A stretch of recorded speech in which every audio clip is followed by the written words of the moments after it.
Yes, gun shows, yeah. Well, describe a gun show. I've never been to one, but... I haven't either, but I think it's like a convention hall or a sports arena or something, and they're just like, tables with guns Yes. and sellers. Yes, and buyers. very often they're used firearms, and sometimes they're antique firearms, and collectors go there, other people go there. But you can go there, and the person selling the firearm is supposed to ask you whether you have any legal impediment to buying it. There are certain questions, and you generally will answer no, and then you can buy the gun. There's no waiting period.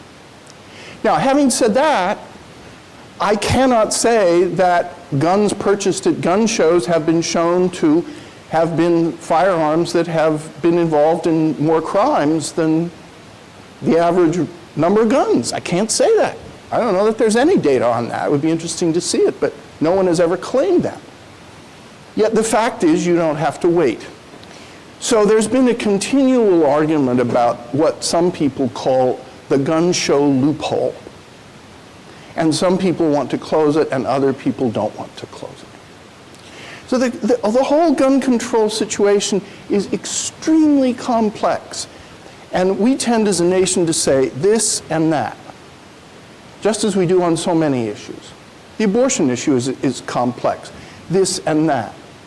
But different states have different laws governing age, term of abortion, various things. It's a complicated situation. So Sarah Brady says, well, that was wonderful, but we need to do more. You want to change the law so that you essentially perhaps cannot buy a semi-automatic weapon. Semi-automatic weapons are weapons in which every time you pull the trigger, a shot is fired. An automatic weapon means you simply hold the trigger down and a number of shots are automatically fired. You can make a semi-automatic weapon into an automatic weapon by something called a bump stock, which is relatively cheap to buy, and you can insert it in the semi-automatic weapon, and you can hold the trigger, and it will fire more or less as if it were an automatic weapon. I believe that the man who committed the shooting in Las Vegas fairly recently used this particular method of increasing the rate of fire on the firearm he had. The National Rifle Association once had the position that every citizen in the United States should be able to own a firearm equal to any weaponry owned by the government. They abandoned that position quite a long time ago. One can hardly imagine the private ownership of thermonuclear weapons, for example. But this became a big issue in the 1930s when gangsters used what kind of weapons? Yeah, Tommy guns. They used basically automatic submachine guns, handheld automatic submachine guns. You may feel all this detail is completely extraneous to the study of rhetoric, but it's not. Because every rhetorical approach to every question has to understand that question as fully as possible. There are nuances. So, has it been proven that mass shootings went down when assault weapons were banned during a period of time in the 1990s? The answer to that is no, it hasn't been shown, interestingly enough. But are semi-automatic weapons often involved in mass shootings? Yes, they are. One of the shocking things about the number of deaths caused by guns in the country is the number of suicides that they are involved with. There are a huge number of suicides in this country that are carried out with firearms. They're there. Very often legally owned as well, interestingly enough. Near the end of the excerpt that we have, she has a refutation. And this is about 3 paragraphs from the end. The gun lobby likes to say that Jim and I are trying to take guns away from hunters and sportsmen. The gun lobby is wrong. To the hunters and sportsmen of America, we say, keep your guns. Just give us the laws that we agree to keep guns out of the hands of criminals and out of the hands of our children, that we need to keep out of the hands. Well, there are many people who say we already have them. Let's just enforce them. Then I ask you to take a look at Charlton Heston's speech. I'd like to spend just a few minutes on that. He's giving this speech to what group of people? Who is his audience? That's important for understanding the entire speech. Who's he giving this address to?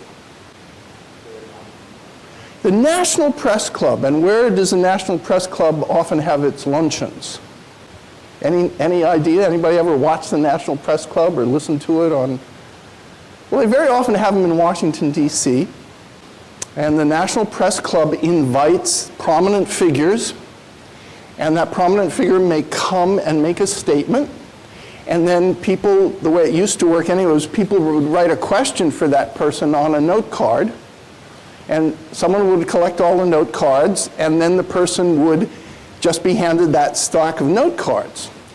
And they were supposed to, and they usually did, just have to answer whatever question came up first. In other words, they couldn't pick and choose whom to call on. They had a stack of cards, and they had to look at the first card on the top and answer that question. They had to read it off and answer it.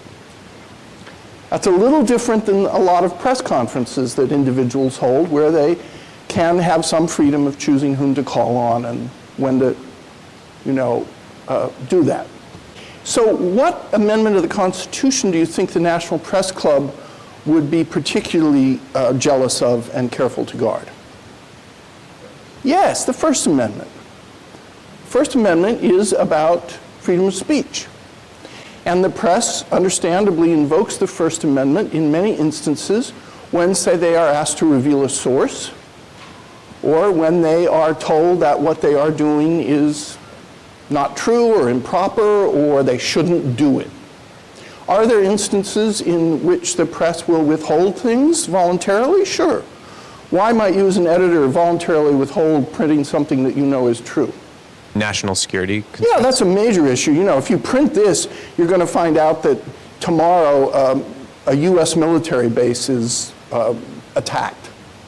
I mean, that's a very direct and not subtle connection, but sure, you have to be sure that what you print might not actually endanger lives immediately or endanger national security. That's a consideration. Are there times in which the government asks the press not to print things, but the press goes ahead and prints them anyway? Yes, sure.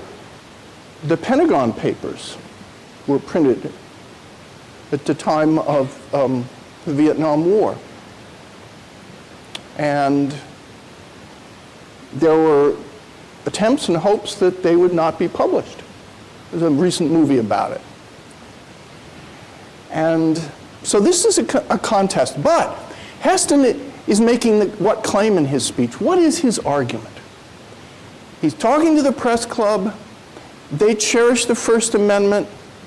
The First Amendment is very important to the press. And Heston actually makes a very interesting argument about this. Yep. He argues the Second Amendment protects the First Amendment and all other amendments. Yes, and what's the logic of that argument? Having an armed populace protects against tyranny and Yes, violation that's of rights? part of it, yes. Having an armed populace protects against what he calls Big Brother, or protects against a tyranny. He says that when firearms are only in the possession of the police or the military, and only they can have firearms, then you're in a situation which endangers liberty. And then he says that is true of almost every tyranny, and he lists a number of them. What is one of the first things they do? They try to control private firearms. They confiscate them, or they try to control them. And it is true, when the British marched from, Charlestown out to Concord, what were they looking for?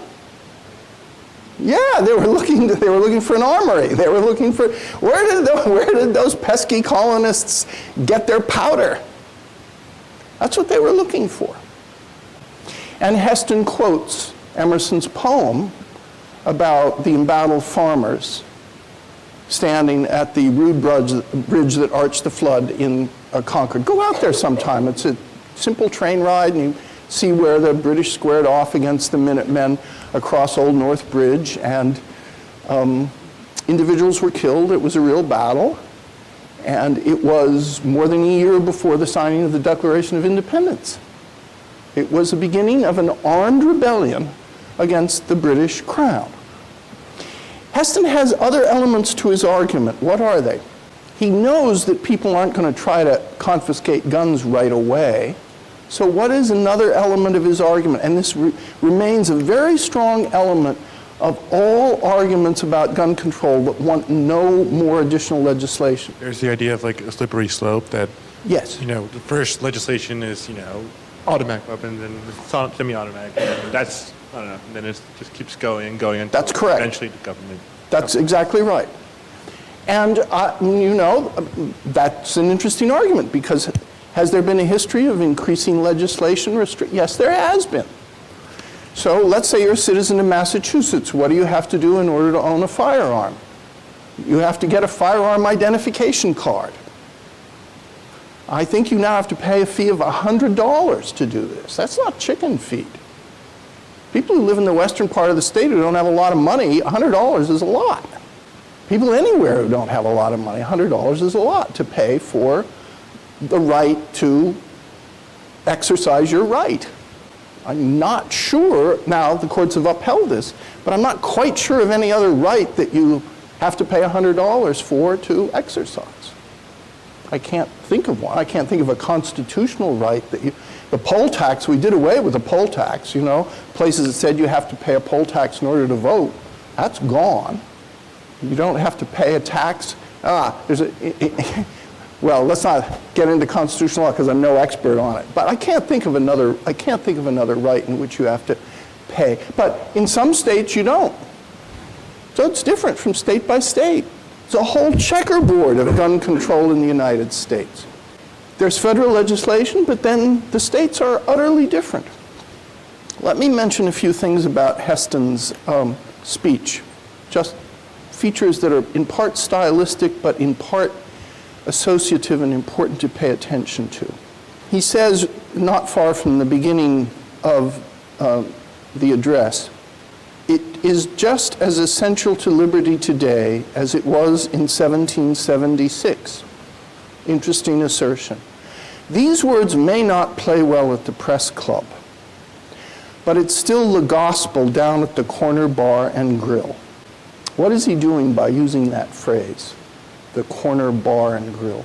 He's suggesting that he comes from like a more humble background. Yeah. What do you associate what kind of neighborhood do you associate the corner bar and grill with? Like small town America? Yeah, small town America or a neighborhood Yeah. bar and grill. And they're generally associated, it's not the Four Seasons Hotel. It's associated with a certain level of socioeconomic background and a certain kind of neighborhood, or perhaps even a rural area.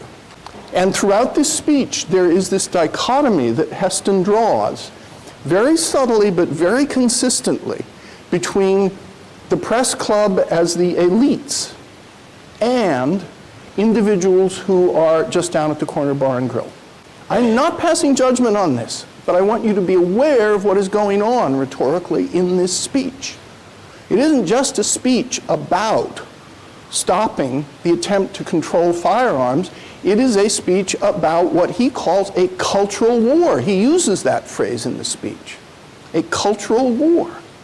This is the late 90s. This is more than 20 years ago. So he says, "Now I doubt any of you would prefer a rolled up newspaper as a weapon against a dictator or a criminal intruder." It's a kind of clever formulation. They're mostly newspaper people there. This is 1997. Rolled up newspaper, by the way, is pretty good dirty fighting. I don't know if you've ever, my father was a spy in World War II, and he taught me some dirty fighting that he learned. And if you don't have a weapon, you take a newspaper and you roll it up really tight, like this. And you can knock out someone's Adam's apple with it. So, a rolled up I'm sorry I told you. I better cut that on the... Well, I'm sorry, yes. Well, look, Heston knows his audience, too. And so this is more than just an image. It's a clever image because people do use that kind of thing in dirty fighting sometimes. And it can be quite effective. I mean, this is just a bunch of little papers. You imagine a regular rolled up newspaper.